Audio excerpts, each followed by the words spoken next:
Cool, so I'm going to add another part to this track. If I remember correctly, these chords, I wasn't totally happy with them, so I'm going to create maybe a different kind of melodic pattern. Let's just listen. Yeah, let's create something different for the melody.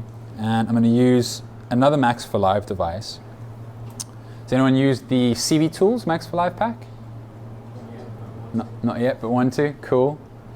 So some of you might not have used it because you think, oh, CV Tools, I don't have any modular gear. I can't make use of it. But there's actually some really cool devices in it that you can use without modular gear. So I'm going to head over to the pack. Let's open up my track here. Grab CV Tools. Under the CV Instruments category, you have this thing called the Rotating Rhythm Generator. I'm going to drop that on the track. Anyone heard of Euclidean Rhythms? I'm going to get mathematical for a second.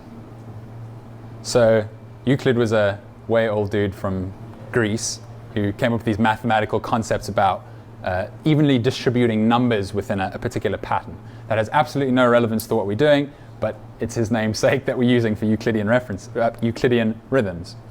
But this is another really cool technique that you can use for generating these patterns. Also, just to point out at this stage, I'm going completely extreme with this and doing it for absolutely every element of the track, which gives you quite a sort of random feeling track, which maybe that works if you're going for like an Aphex Twin kind of vibe.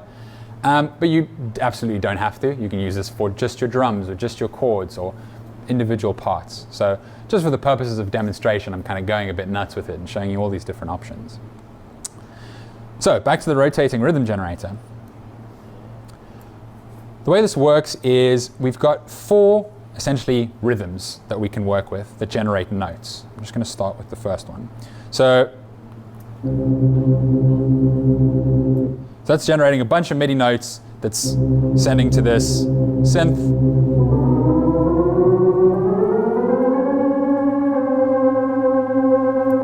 At the moment, it's generating them at 16th note divisions. So this is just sort of pretty standard, generates those notes.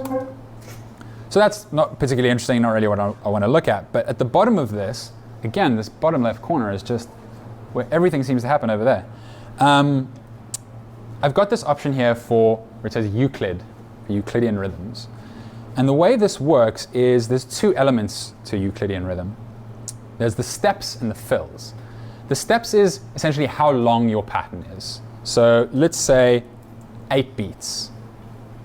So my total pattern is going to happen over 8 beats. The second number is how many notes I want to occur in those 8 beats. So if I have 8, 8, I'm going to get a note on every single beat. At my quarter notes. Let's go 8th notes.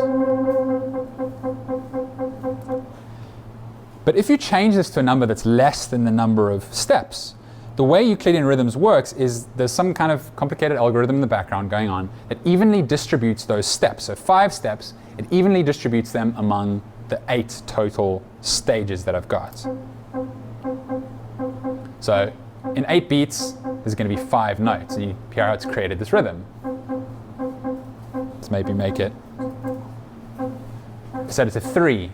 In a length of 8 beats, I'm going to get 3 notes. So whatever number you set it to, I'm going to get 7. You can see I'm getting 7 notes in those 8 beats. And I can start to add some different patterns to this. So we've got 4 different rhythms that we can generate. So let's leave this one at like 8, 3. And I'm going to turn the second one on, go to Euclid. Let's go 8, 5. And immediately you can hear there's those 2 parallel rhythms running. So there's this one.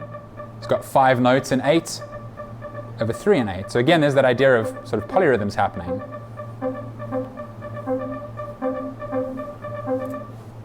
So we can build up some kind of chordal stuff. Let's bring in another one here. Maybe do 7.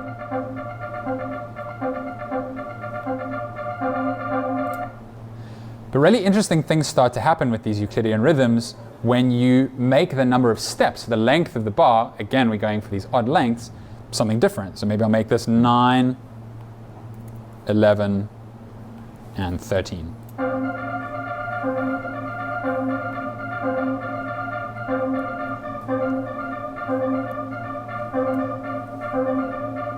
You get all these patterns happening over one another.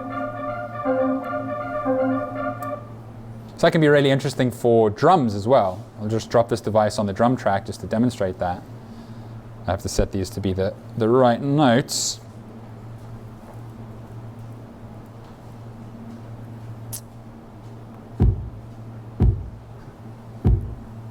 So here, I can set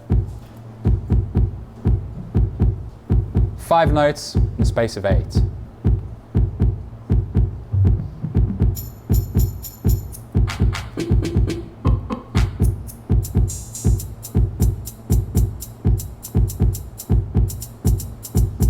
These work particularly well for drums. You get these really interesting non-repetitive patterns happening.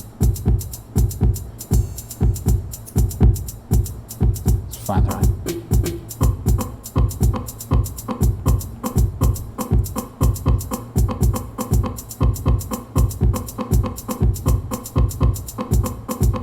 Often you'll actually find a lot of these Euclidean rhythms, because of their polyrhythms, they have a lot of resemblance to sort of African rhythms. So if you're into those kind of really polyrhythmic, offbeat kind of African feels, you can get some really interesting results with these Euclidean rhythms.